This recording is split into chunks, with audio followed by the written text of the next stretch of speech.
to DSACO Up for Discussion, the podcast where we educate, empower, and enhance the lives of individuals with Down syndrome and their families. I'm your host, Sarah Soell, and I'm the Executive Director for the Down Syndrome Association of Central Oklahoma. Today, we're diving into advocacy, what it really means, how it impacts families, and how each of us can play a role in creating more inclusive communities. And I'm thrilled to welcome Wanda Felty. She's the Assistant Director and Community Leadership Advocacy Coordinator for the Center for Learning and Leadership at the University of Oklahoma. Said that 3 times fast. Absolutely. And then, but Wanda, thank you so much for being here. Thanks for having me. Yeah.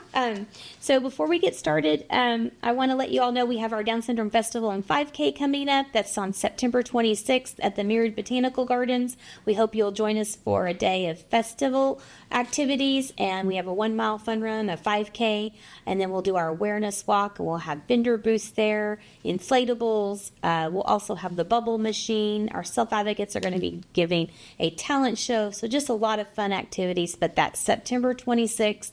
And to register, you can visit dsfestivaland5k.com.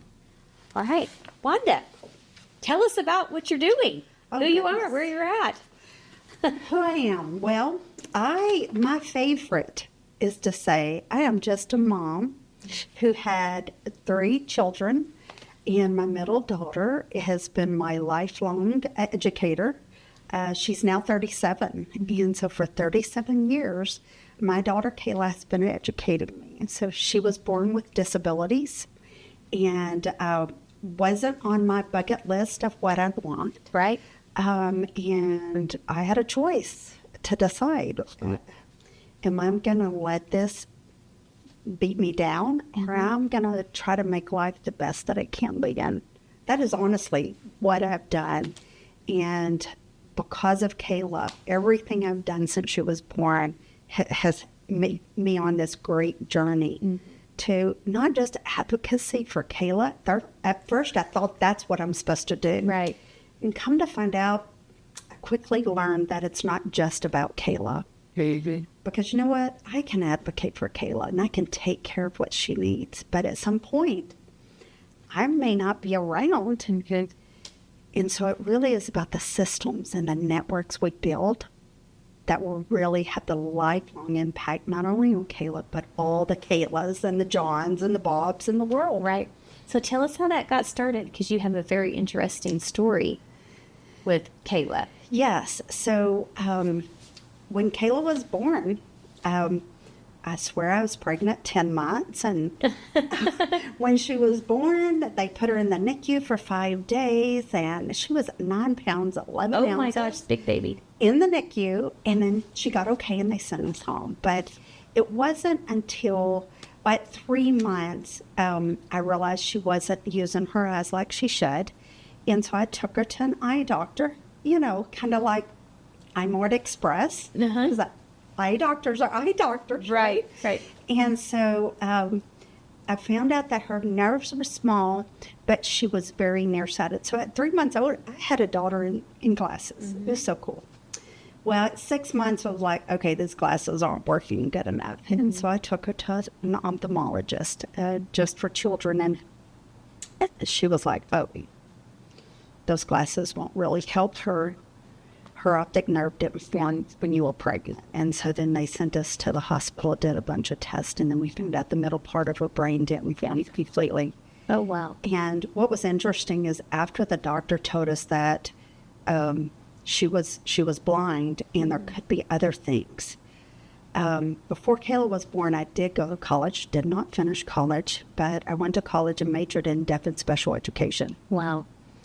And so I remember standing there holding my 6-month-old baby at the elevator thinking, okay, if it was all cool to be in deaf education and special education, it's got to be okay to have a daughter who's blind. Yeah. And that's where my head immediately went. And that really did take me on this journey.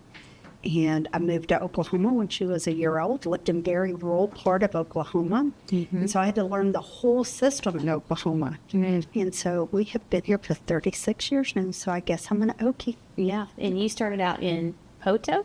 In Spiro, which is in LaFleur County. Yeah. Absolutely. And then what brought you to this side of the state? Oh, well, okay, life happened. So when I lived in Spiro, I ended up getting a divorce, and I really needed to find my space with me and my daughters. And so eventually I moved to a small town right outside of Stillwater, Perkins. And I was a single mom out there for a while. And I started, I had a friend who ended up being my husband. But at the time we were friends. And he found a job at Children's Hospital.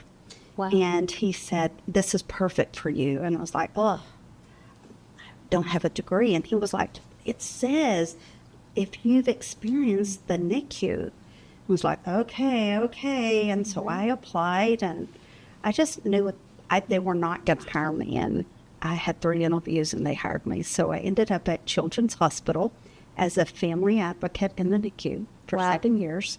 And then I've been at the Center for Learning and Leadership for 15 years now. Wow. Yeah. So your journey really led you to the Health Sciences Center. Yes. For sure.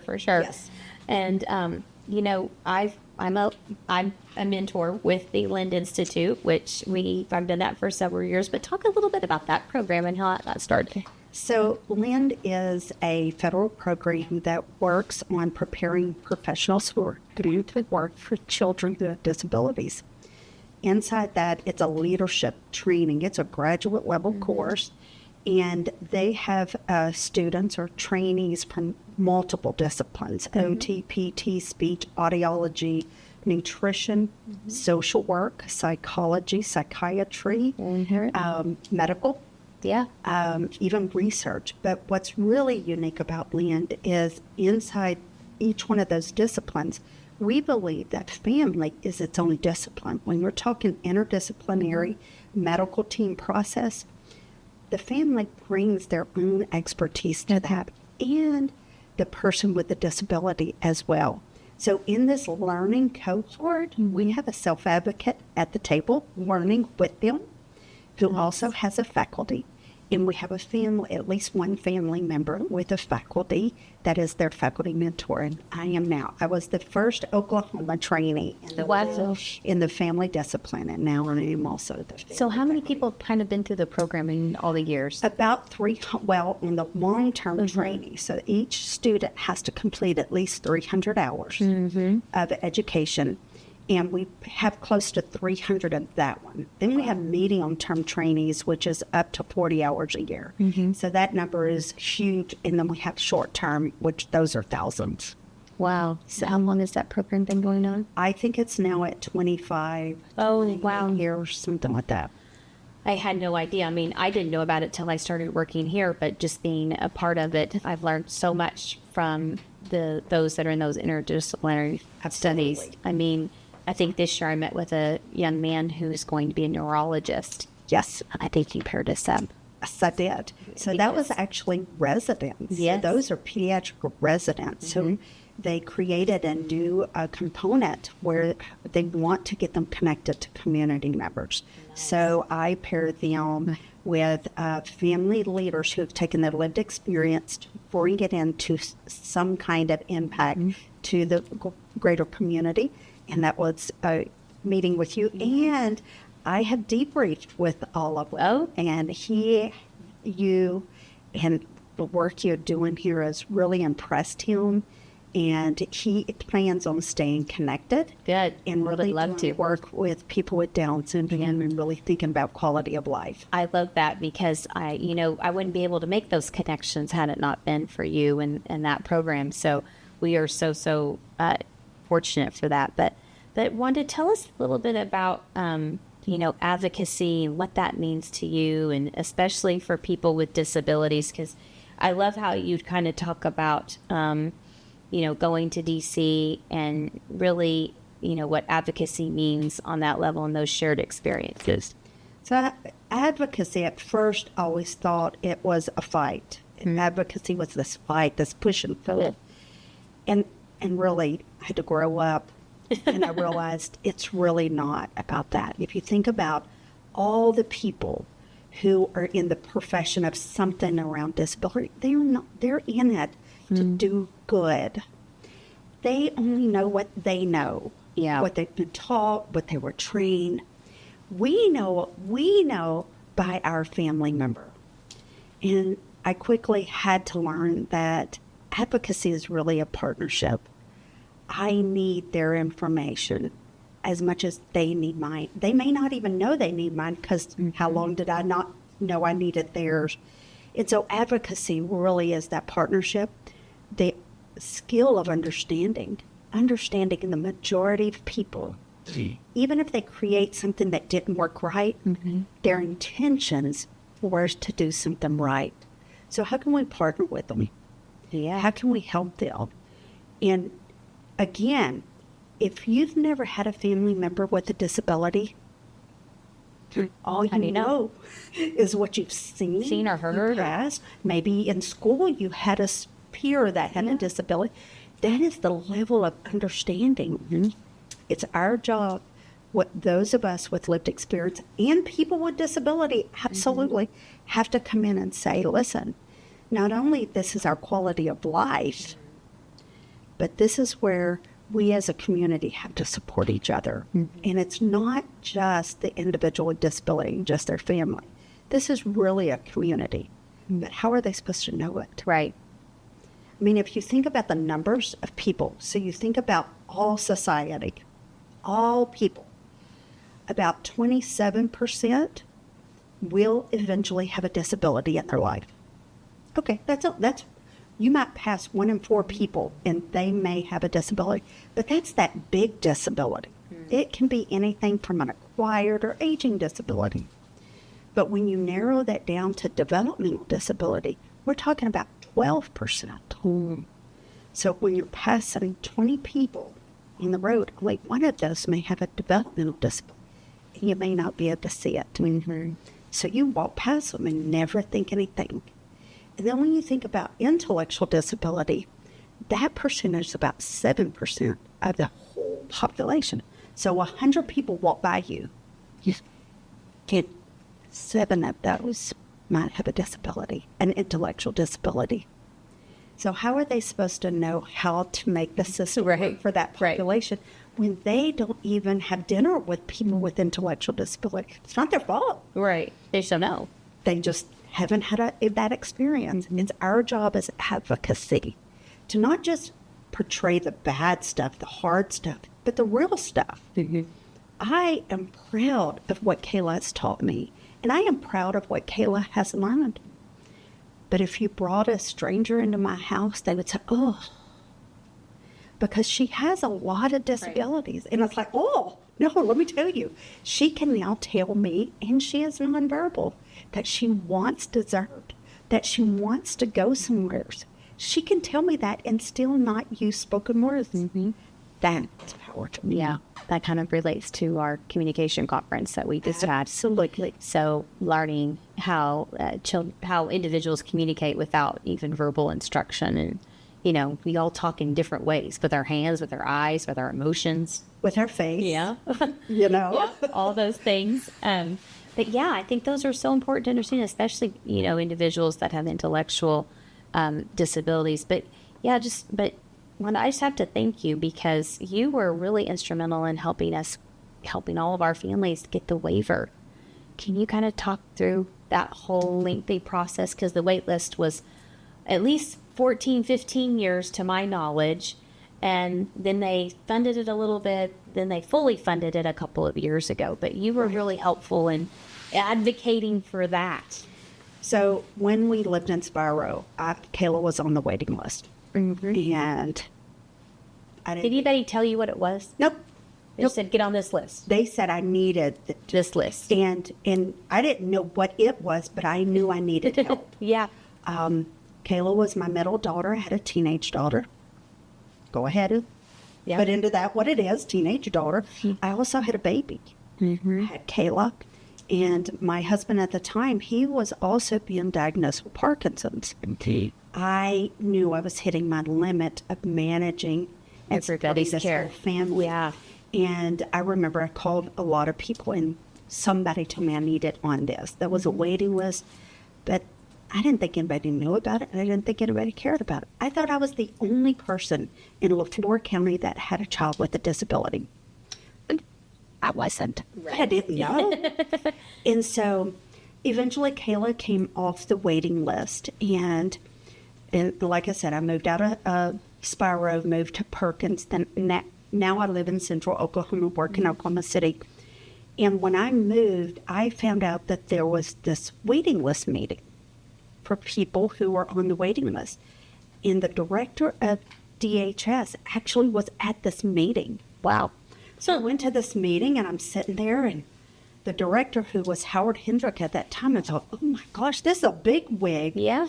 And he is sitting there asking the families, so what's going on in your world? How are you managing? What's happening? And I sat there thinking, I would have drove from Spiro to have that opportunity. Mm-hmm.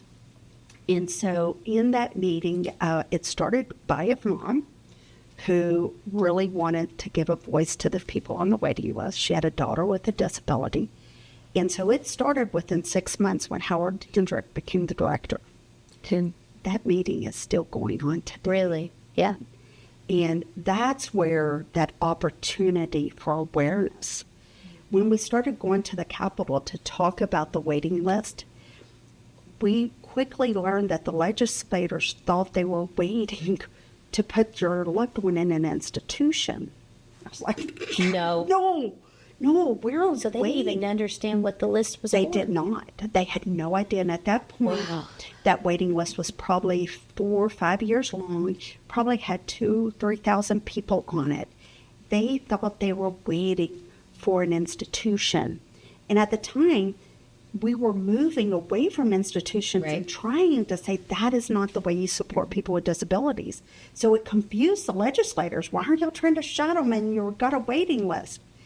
And so that's when we knew we have to get them into this meeting and get them to come listen to the families and talk about what it is about quality of life and why that institution is not our dream. That is not, and in fact, it's not even our safety net. That is not where we want our loved ones to go if there was some emergency. Mm-hmm.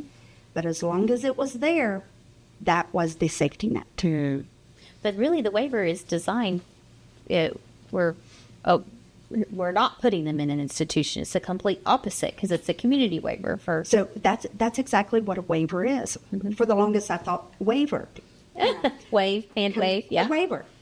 Yeah. Come to find out, every state that has a Medicaid that comes into their state, they are required to have nursing homes for the elderly who need that level of care, and an intermediate care facility for individuals with intellectual disability. Mm-hmm. It's a nursing home for people with intellectual disability. They're required to have it and offer it. That is an institution. Mm-hmm. And so they learn through advocacy of people with disability and their family that there's a better way to support people with disability. Absolutely. And in fact, not only is it better, it's better for the individual, it's better for the community, and it costs a lot less. Yeah. And so that's the waiver. They still are required to have those ICFs in the state, but you waive your right to get that care inside there and get it in the community. Absolutely. In your own home, with your family and friends. Yes, I know. I mean, the way Kirsten just came off of it like 5 years ago, she was on the wait list for 16 years. So, yeah, I mean, and that was the challenge is once they funded it, now we had toddlers on the wait list. It was like, what do we do? You just have to think differently, and your case manager going to have to figure that out differently. And they were used to more adult-based care and programs and services and supports, and now it's like, we have this 3-year-old. What do we do? And think about it. Waiver is a long-term support because a person with an intellectual disability will have an intellectual disability for the rest of their life. Yeah, it's not going to go away. But think about it. With that waiver, we're able to expose them and offer them opportunities to learn things that they would not have the opportunity to learn until they're not getting in school or in dependency schools. Well, school focuses straight on education. Right. What the waiver focuses is all the rest of life. Yes. How to interact with families, how to interact in the community. personal care, job skills, employment, independence. Money management. Exactly. It's all of it. It's all inclusive. So if we did not have waiver for children, adolescents, and young adults, then when they graduate high school, then we'd say, oh, by the way, now we're going to work on independence. No, those have to start at 3. Skills. Exactly. They do. I mean, all those little independency skills. So I'm excited to see if we had funded this, where our kids would be on a independency level, because we're now doing better intervention programs through the waiver because of the community supports, whereas beforehand they weren't there for us. Exactly. Think about this. Without this waiver moving into and opening up to adolescents and children, we would have only thought of daycare-ish. Right. Daycare does not grow skills. I mean, daycare's great for who they need, but when we're talking about a person with an intellectual developmental disability, we're talking about taking the time to help them learn these skills that may be picked up or inherited by other children in society. We just have to do it a different way. It's really, and the thing about it that impresses me the most is it is not just good for the individual and the family. It is perfect for the community. That's the key. It is about the community. Absolutely. Yeah, I think our families have, struggle with what is it for? Do I need it now? It's, is it necessary? Yes, it is all of the above. You must get it. And I think they just don't understand what it means. Exactly. Well, how do I think about it? Because my other kids who don't have disability might not have done that. But we've got to help those families understand, listen. Yeah, this is forever. This is forever. And you want to always be mom. I always want to be the protector. I want to say, oh, I don't want my daughter to do that. I didn't want any of my daughters to do anything. I want to stay all protected. So if I get support in there, I get to still be mama, overprotected, overbearing, but then the support person comes in and says, let us try. Yeah. Let us look at this. Let's think, did you know? And it's like, listen to them better. Yes. Yeah, that's the thing. Like, Kirsten doesn't want to go to the movies with me, but she wants to go with her HTSs to the movies, which is fun. Or maybe take a peer with them, Yeah. And then it's not so mom doing it all the time. Plus, I need a break. Well, and the thing about it is, if somebody came along and says, you don't want to care for me? No, I'll care for my kid. But it's still not the same thing. No. So I've got a story to tell you. Okay. Kayla's HTS that she has right now is 18 years old. Kayla's 37. They have the most incredible relationship. Really? That's awesome. I mean, Kayla thinks she's 18. It's like, I like hanging with her. She makes me feel young. Yeah. They have this great relationship. I would have never thought Kayla would be able to relate to a person so much younger than her. That is incredible. Is it awesome? But again, I now get to be mama, overprotective, overbearing, whatever. And then her HTS says, hey, Mom, me and Kayla are going to go shopping and then run by Starbucks. Okay. Yeah. And she's not running with Mom. Right. She's running with an 18-year-old. That 18-year-old's not just running the roads. She's like, okay, Kayla, what do you want? And she's working on Kayla's communication skills. She's working on when they walk in, greeting people and saying hi. Yeah, making eye contact. I know all those things. I know. I'm not ready to let Kirsten run wild in the grocery store with her HTS and figure out her grocery plans. You always get to be mama. Nobody should ever change that. Right. So it's like, who's going to come up under us and say, Mom, it's okay. And I've had to. Is like, well, yeah, let them loose in the wild. That says, Mama, come on.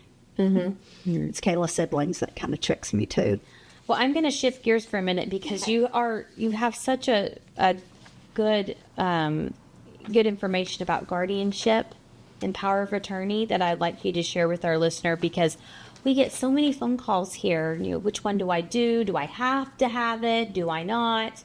And the answer is yes, you have to have something, because when they turn 18, obviously, you can't have access to their records. But if you could kind of share a little bit, you did a training with us a while back, but kind of hit some highlights about guardianship. The one thing that we need to remember is guardianship is the most restrictive. It's legal. In fact, it's so legal, the judge has to determine that the individual is incompetent. And I hate that word. I know. But that's what the court says. So our idea is, what is the least thing that we can do? Do I have to have guardianship? So think about when you're in a marriage or when you're an adult and you want your mom to be your emergency backup. Then you sign a piece of paper saying, Mom can have access to my records, whatever. If the person with a disability can do that, that's what we should do. Yeah, absolutely. That's not restrictive. But there are times you got to get guardianship. You just got to. But guardianship is not this whole thing now. It used to be all or nothing, just guardianship. And then the individual at one time couldn't even vote. Yeah. Under guardianship, they couldn't assign contracts. They couldn't get married. Ooh, that's not cool. As much as mama, don't think anybody is good enough for any of my kids. Right. Come on. Yeah. So, but there comes a time, and I'm going to tell you the biggest complication I've seen whenever the family ends up having to do a guardianship, it's typically over medical needs. Right. And because remember, the doctor has to decide, does the person understand when they sign? You know, when they come in, they say, okay, we're just going to go back and whatever, and you say, do you understand the potential? Now, it rarely happens, but you have to sign that you know that something could go wrong in a surgery. So when you think about it, the doctor has to determine, does the person have the capacity to understand what they're signing? And if they're not comfortable that person understands what they're signing, they may refuse the elective surgery, and most surgeries are all elective. This is where we run into problems. It's usually in medical, and I get it, because I know every time I've ever had a surgery, they make sure they tell you the percentage of whatever. So that's when it comes down. But what's cool, in Oklahoma, they allow you to do partial guardianship. You can do just the medical part.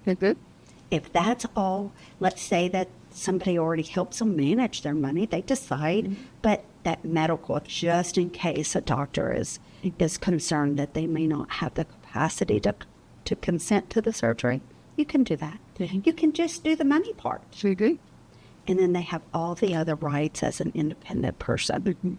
So there are options.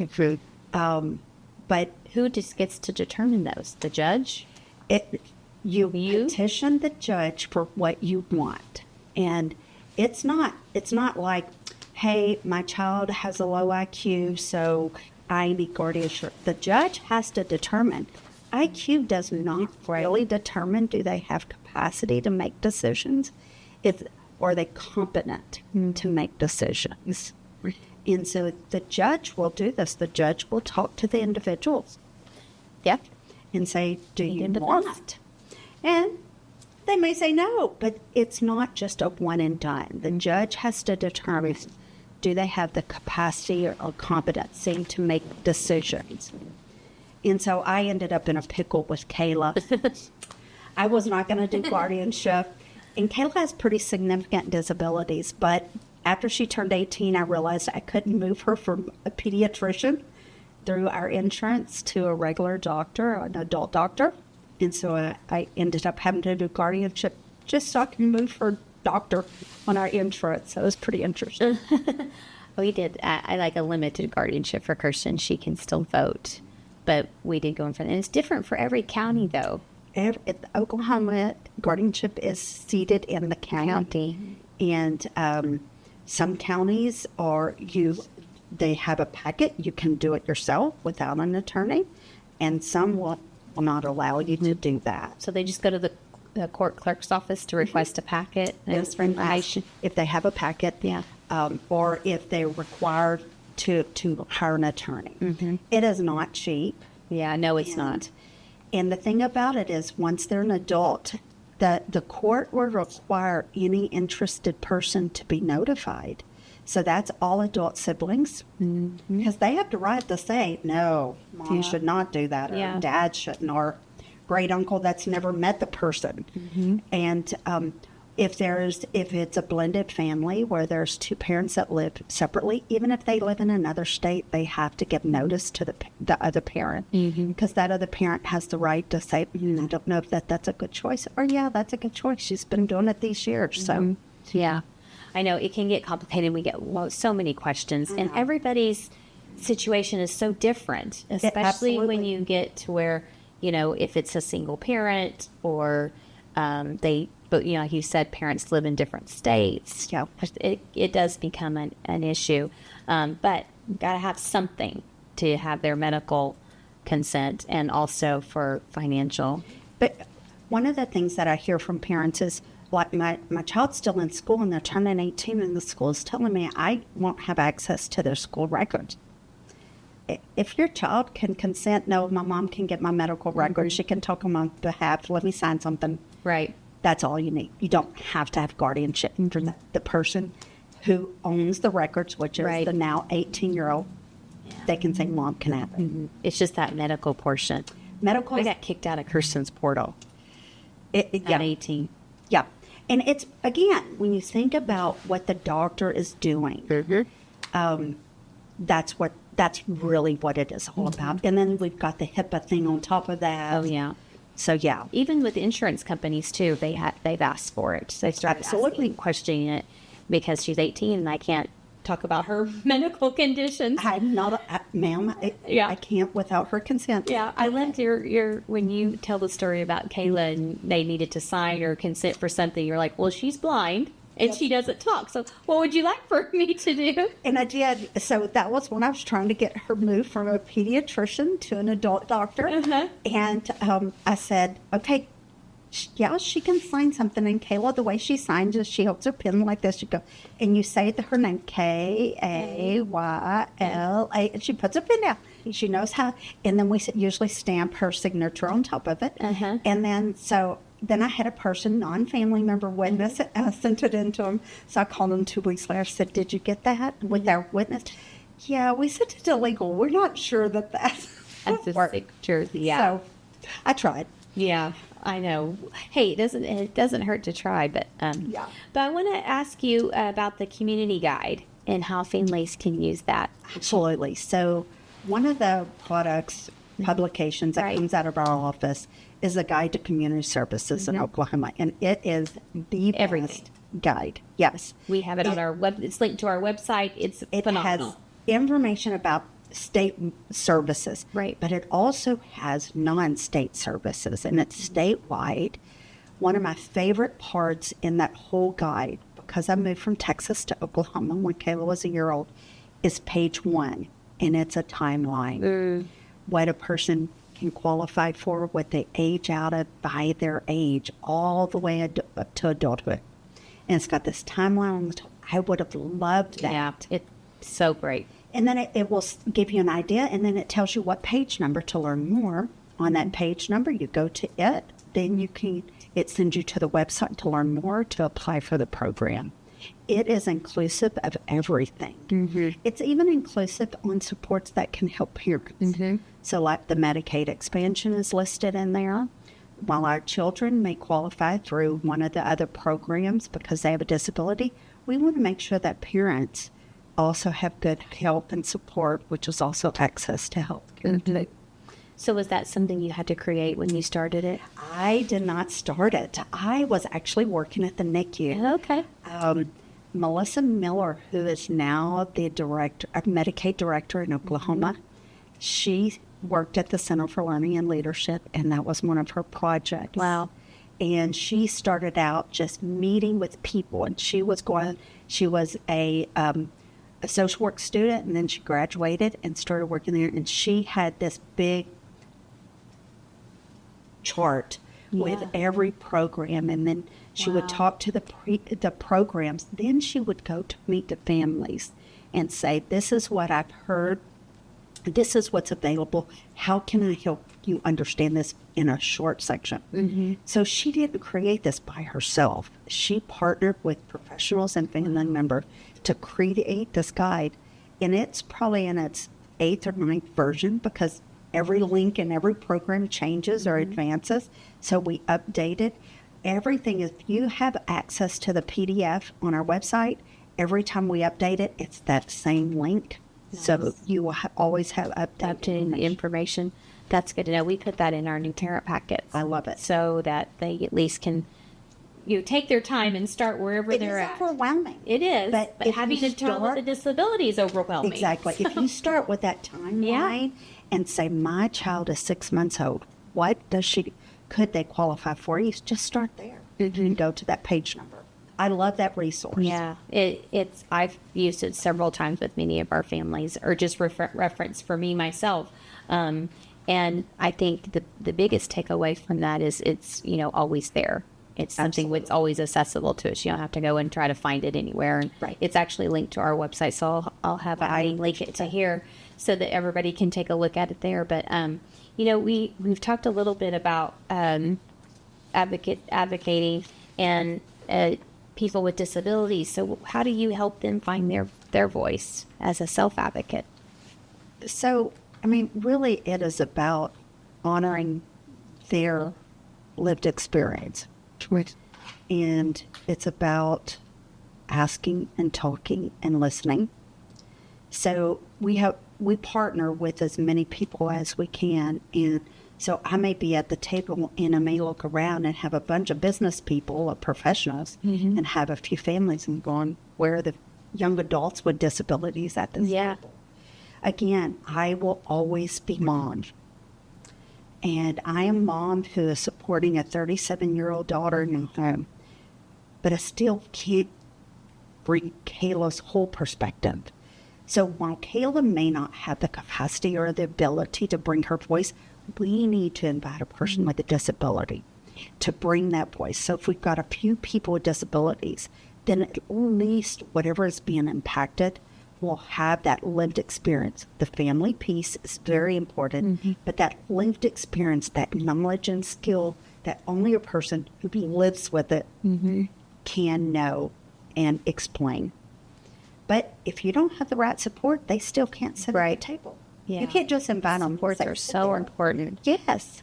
I look at where Kirsten's at and, thinking of just all of her supports from family, but school, even the bus driver, exactly, is her support. Exactly. And that's a learning component for her. Every time she gets on and off the bus, they're teaching her something. Exactly.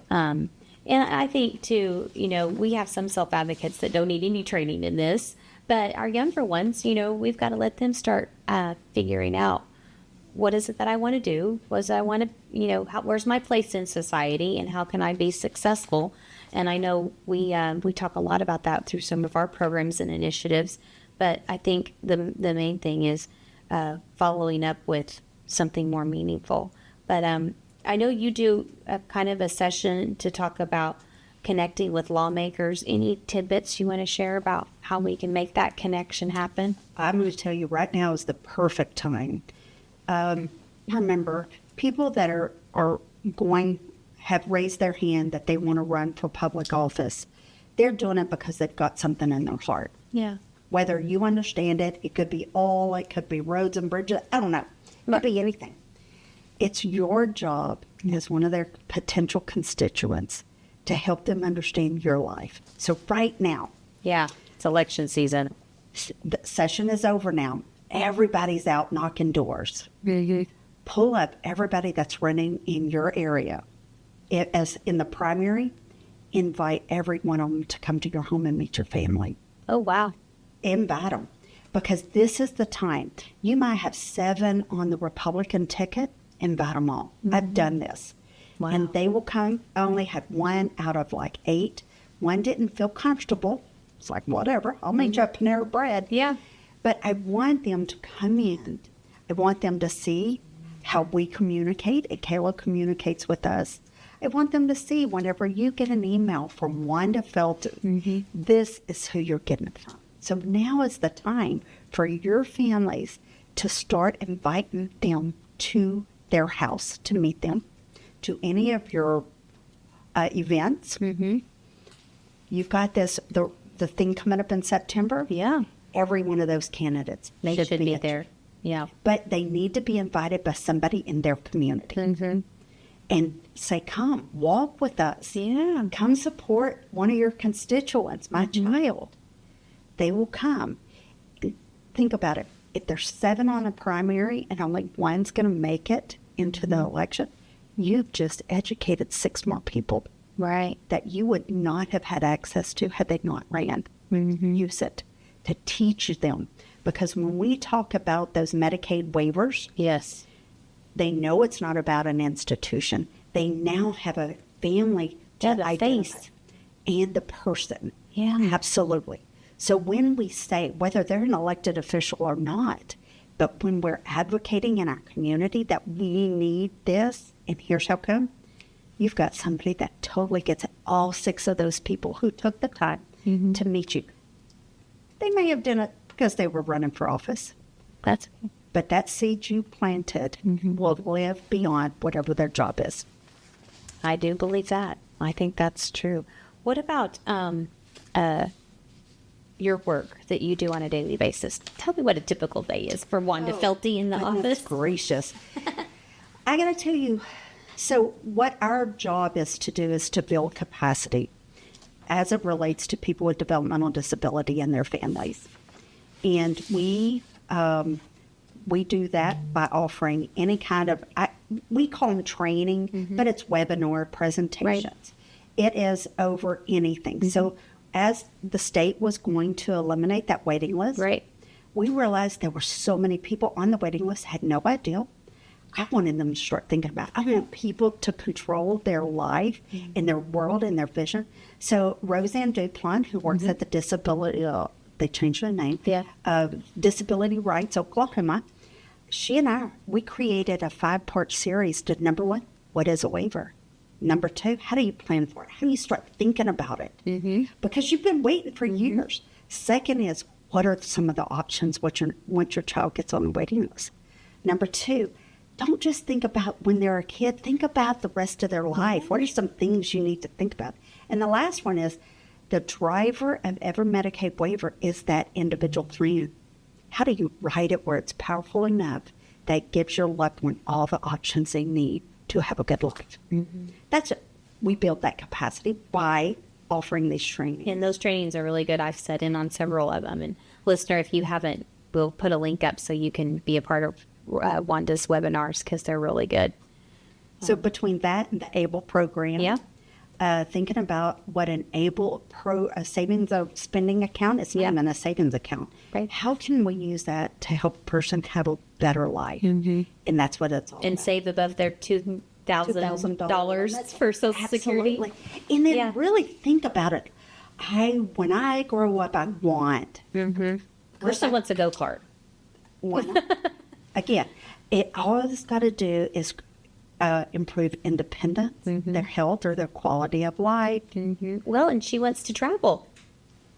That, again, independently without me. So independent. She's going to be booking her own ticket to Disney World. I'm certain of it pretty soon. Exactly. Yeah, but that's what it's used for. You know, it does help us save for the future in other ways. Yeah.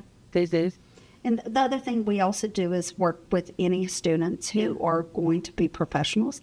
We want them to understand what is the best evidence-based supportive person. Remember, years ago, institutions were thought to be, and at the time, that was the norm, and that was the norm. But that is not the best. No. And so that's what we also do is prepare those future professionals to understand what does evidence say about supporting people with disabilities across the lifespan. Well, thank you, Wanda. I really appreciate you being here. But before we close up, you got a special award from us that I want to present. And it was our resource award. And it was our Knock Your Socks Off. You weren't able to be at the luncheon. But because of all of the things you do and the advocacy that you do for people with disabilities and for our organization, we want to give you this Knock Your Socks Off resource supporter award. So I wore my socks. Yeah. Thank you so much for being here and all the work that you do and just really having that knowledge and heart for people with disabilities. And again, if you haven't looked at the community guide, we'll post that on this link, as well as a resource link to all of Wanda's webinars that she puts together, and reminders that no family has to navigate this journey alone. We've got so many people that are right in our corner to help us. So if you enjoyed this episode, be sure to subscribe to DSACO Up for discussion and share it with someone who could benefit from this conversation, because Wanda's got a lot to tell and a lot to share. So we're going to try to get all that information up there. But together we can educate, empower, and enhance our communities. So thank you for listening. Bye-bye.